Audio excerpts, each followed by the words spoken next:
We pulled up the old carpet as soon as we moved in, only to discover the scorched outline of bodies on the floor below.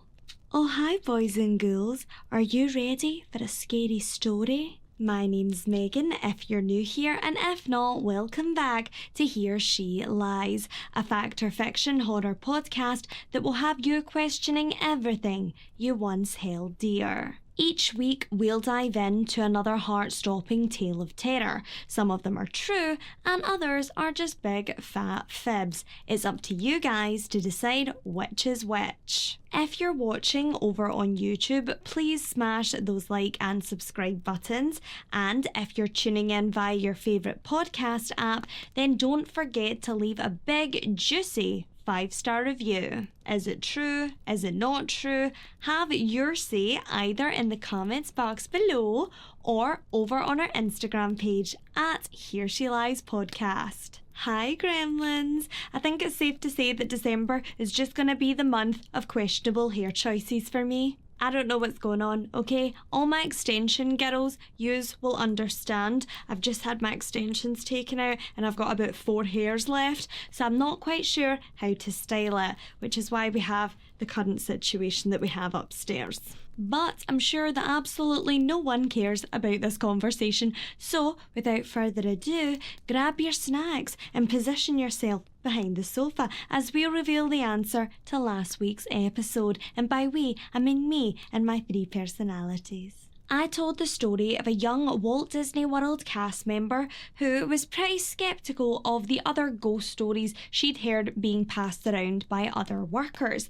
That was until she found herself living in one. She stumbles upon a seemingly confused elderly park guest, only to discover that he is one of the 999 ghosts haunting the infamous Haunted Mansion. Now, it's no secret that Disney's spookiest ride has become a fan favourite amongst those in the horror community, but could it also be true that this attraction has become a beacon for the supernatural?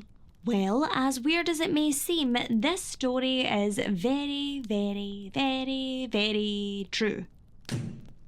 Yep, according to former Disney Orlando cast members, the Haunted Mansion really does live up to its name. The man with the cane has bewildered both staff and park guests since 1978, and although his identity remains a mystery, it is said that he will often partake in a solo ride around the mansion. People have tried to communicate with him, but unfortunately he remains dead silent.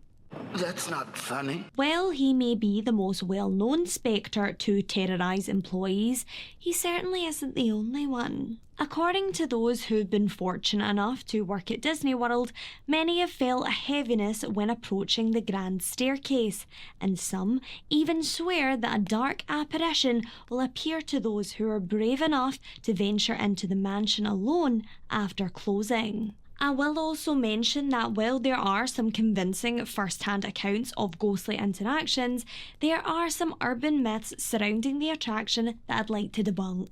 For decades, there have been rumours about a young college student who snuck into the mansion after dark only to fall to his death after entering a restricted area of the set. This categorically did not happen. A guy did try and get out of the little doom buggy while the ride was in motion once and had a nasty fall. However, he only broke his leg, so you won't be seeing his ghost floating around the mansion anytime soon. Whether you believe in the afterlife or not, you have to admit that the idea of an innocent children's ride being a genuine hub for the paranormal is a wee bit creepy. But let's not dwell on the past, it's time for another freaky story time. Grab your for sale sign and label me fragile. Welcome to Here She Lies. I call this one House of Horrors.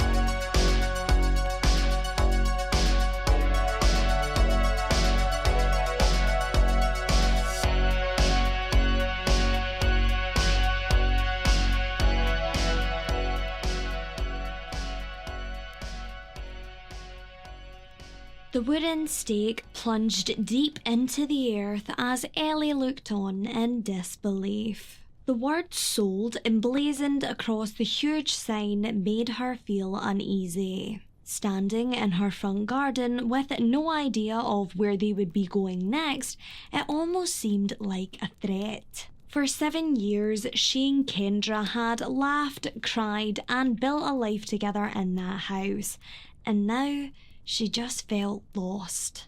Moving had been Kendra's idea, so now, with the promise of a fresh start and a big promotion 3 towns away, here she was, going along with it. The couple had agreed that the opportunity was too great for Kendra to pass up, but underneath all of that agreeability, Ellie was hiding a festering resentment. Her wife had always been the breadwinner of the two. They'd decided that during their second round of IVF, Ellie would take it easy. The truth was that she didn't want to take it easy, a fact that she probably should have shared with her partner. Aren't you just the teensiest bit excited, babe? A firm arm around her shoulder jolted Ellie from her self-destructive thoughts. Yeah, it's just a lot of change. She wasn't lying. Only 1 year ago they had been renovating the second floor to accommodate for a brand new nursery, and now they were trading it all in for the typical 9 to 5 and concrete pastures. She looked over at her wife's smile. Her big, beautiful smile that was painted across the lower half of her face. But no matter how wide she smiled, Ellie could still see the pain in Kendra's eyes. That same look had taken up residence in her eyes 6 months ago. And no matter what they bought or how many therapy sessions they attended, the look remained, a reminder of what was lost. Nothing prepares you for losing a child, especially one that was never really quite here. It's fairly common, especially with your advanced age and this type of procedure. Ellie was trying to understand what the doctor had said, but nothing about this felt normal. For months she tortured herself over the smallest of details, wondering what she did wrong to cause the loss of her pregnancy. Did she eat the right things? Did she exercise enough? Did she exercise too much? Was she the problem?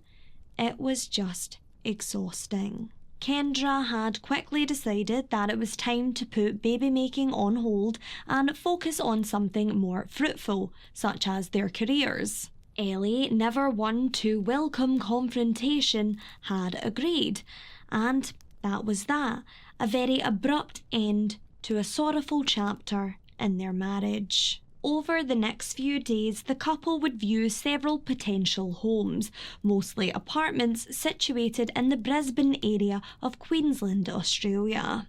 Ellie wasn't exactly a fan of the clean girl aesthetic. She liked her home to have a bit of personality, some character, and after 2 weeks of house hunting, each beige flat felt significantly colder than the last. Just when she began to lose all hope that she and Kendra would come to a compromise, their real estate agent Taylor had appeared to finally pull it out of the bag. The small semi-detached bungalow sat on the corner of a welcoming cul-de-sac. It was modern and stylish, yet quaint and charming all in the same breath. Ellie hopped out of the car with excitement, whilst Taylor waved them cheerfully into the main entrance of the home. Kendra oohed and ahed at the sleek home office, while Ellie was drawn in by the stunningly beautiful arched windows. Both women were instantly enamoured by this breathtaking abode, and who could blame them? It was everything they'd been looking for, and so much more. Perched on a bar stool at the marble kitchen island, Taylor went over the final details of the sale. There were some updates required for the home, but nothing that could be considered a deal breaker. Ellie inspected the stove whilst her spouse talked finances before eventually making her way into the nearby pantry. The second her foot crossed the threshold into the 5x5 room, something shifted. That warm, settled feeling she'd experienced throughout the rest of the property vanished, and a cold, menacing emptiness promptly took its place. Now, I think it's important to mention at this point that Ellie Gordon had always struggled with her mental health and had an issue with self-sabotage. Perhaps it was a result of her tumultuous upbringing. Who knows? I only say this to help you understand what happened next. The walls closed in around her, and the aroma of metal and rot filled the air. Crimson red blood flowed down the walls and over the crisp white shelves, and she quickly jumped back to avoid the puddle that slowly made its way towards her toes. Panicking, she gripped the doorframe and rubbed her eyes, certain that she must have been hallucinating. But as she forced her eyelids open, Ellie was once again met with the same horrifying scene. "Oh my God!" Kendra's shaken cry bellowed from behind. "Would you look at all that storage space?" she squealed, pushing a stunned Ellie gently out of the way. In shock, Ellie moved into the kitchen, steadying herself against the massive fridge. She looked on, still not quite there, as her partner emerged from the pantry of horrors with a huge grin. Ellie had seen Kendra smile a lot over the last 6 months, but this one was different. It was genuine, and maybe that's why she did what she did next. "We'll take it," she said.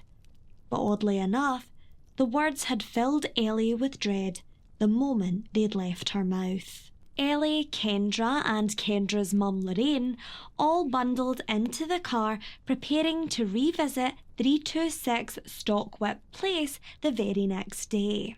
Ellie remained silent for the bulk of the journey, unable to shake the unease that had plagued her thoughts for the last 24 hours. Taylor, the realtor, met the 3 women at the front entrance, and as they made their way inside, something told Ellie that she should have stayed in the car. She cautiously walked through the home as Kendra briefed Lorraine on all of the home improvements she had planned. An envious Ellie looked on at them both, wishing she could match their enthusiasm. Something about this place felt dark. Wrong, somehow, and no matter how hard she tried, Ellie Gordon couldn't escape it. She joined her wife and mother-in-law in the kitchen as they made their way towards the pantry. Keeping a safe distance, she lingered in the archway that led into the living room. She couldn't help but notice a nervous-looking Taylor huddled by the front door. Black circles lay under her ocean blue eyes, and her normally chipper demeanour had disappeared. Weird. Maybe she's just hungover, Ellie thought to herself as Lorraine and Kendra emerged from the kitchen. Right away, Ellie picked up that something wasn't right. Kendra held her mother up by her left arm and ushered her quickly to the sofa. "What's wrong?" "I don't know, she just started freaking out. I think she might be having a stroke or something." "I'll call an ambulance," Ellie replied, reaching for her mobile phone on the nearby coffee table. "No." Lorraine's voice boomed through the home as she seized Ellie's wrist. "The blood. There was blood everywhere." "Oh my God, you saw it too?" Taylor's girlish voice came from the corner of the room. "I thought it was just me," she continued. For a moment we all sat in silence before a seemingly horrified Kendra took my hand in hers and discreetly whispered, "Do you think they'd be willing to knock off a few grand for this?" The end. Wow, that's some spooky shite right there. But do you believe it? Was this tale of bleeding walls based on real events, or is it just a bunch of dogs' balls? Who knows? You will next week. But before you dash off to snuggle your cats, it's that time of the night again. It's Gremlins Gone Wild. Brought to you by the most stunning creatures I know. You guys. Remember, if you've got a story you would like to share with the class, then please send them over to heresheliespodcast@gmail.com. That's heresheliespodcast@gmail.com. Oh my god, did you hear that? My actual hip popped out there. Woo! Let's get into it. So this week's story comes from Reddit user difficult_warning_42, and it's called New Home. Is it haunted? Well, I bloody hope so, because otherwise what's the point in the story? So, I just moved into my new house as of the 19th of August 2024. The day prior to the closing, I was getting some of my things put together in the home. The owner was super nice and let me start early. I was with my girlfriend and a buddy, and towards the end of the day, before we left, we all heard a door screech upstairs. It kind of all made us stop for a second, like WTF. But the house is from 1917, so I just told them that I assumed it was the air conditioning or something like that. We just break. We all ignored it and finished up. Come the 19th, it was time for us to move in and everything went as planned with no issues. Before bed, my girlfriend had all our bedding in the dryer downstairs as we were going to make the bed upstairs in our bedroom. We ended up passing out at around 1:30 a.m. watching TV downstairs. Well, when we woke up at 5:30 a.m, we went upstairs to brush our teeth and start our day, only to notice that the bed had been made. No. She thought I was playing some twisted joke on her, but I would never do that. I then checked the entire house to verify that nobody was inside the home, and nobody was. This was the bed sheets that were still in the dryer when we fell asleep, and there's no possible way either of us could have put them on.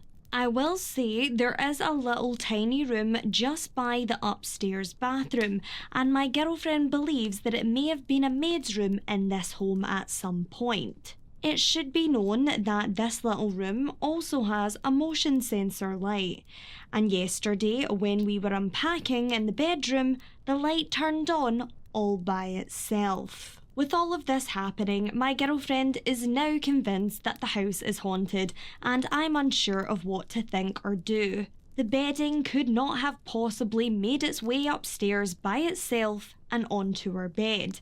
Also, the old homeowner only lived here for a year, and although she said she never experienced anything paranormal in this house, she had cameras all over the damn place when we moved in.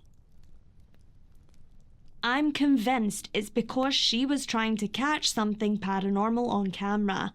Or am I just going crazy? I have to say, in this economy, a ghost maid is not the worst thing that could happen. It's given my steak is too juicy, my lobster's too buttery. Next thing you know, you'll be saying, oh my god, there's a tree outside, I need it cut down, it won't stop growing money. On a serious note, have you guys had any spooky paranormal encounters in your homes?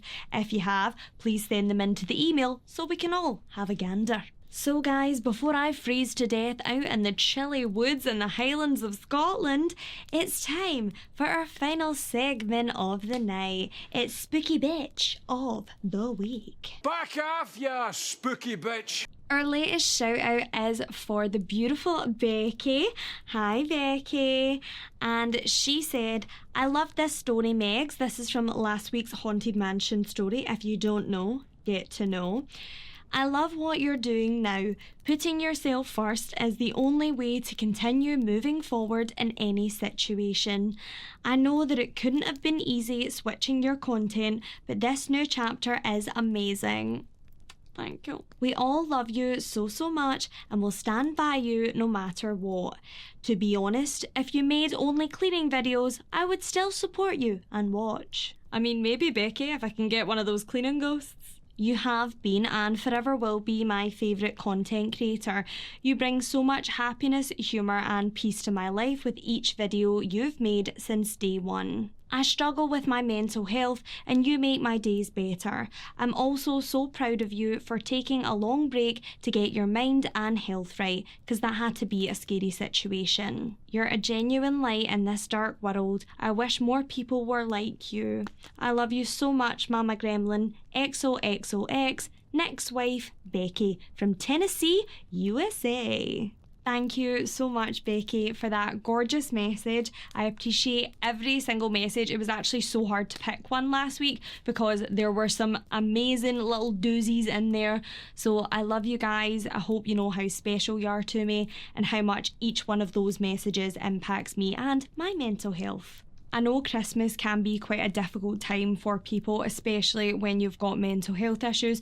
So please do make sure that you're consuming content that's positive and makes you happy and that you're interested in, and just keep yourself in that positive space as much as you possibly can. That's what I do. I make sure that I watch, all the Hallmark ABCs, Big City Girl Falls in Love with a Tree Farmer movies, because they just make me happy. Do those movies make any sense? No. Have they all got the same plot? Absolutely. But I love them. On that positive note, I hope you all enjoyed this week's episode. If you did, please give it a big thumbs up for me. It really helps this wee channel. And don't forget to leave a sexy 5-star review over on Spotify or Apple Podcasts. If you're wondering what this wee gremlin gets up to in her free time, then please feel free to follow me, not home because that's against the law, on Instagram at Megan True Stories or over on TikTok at heresheliespodcast. I love you all so much, so please remember to lock your doors, set your new homes, and I'll see you next week. Bye! Big kisses.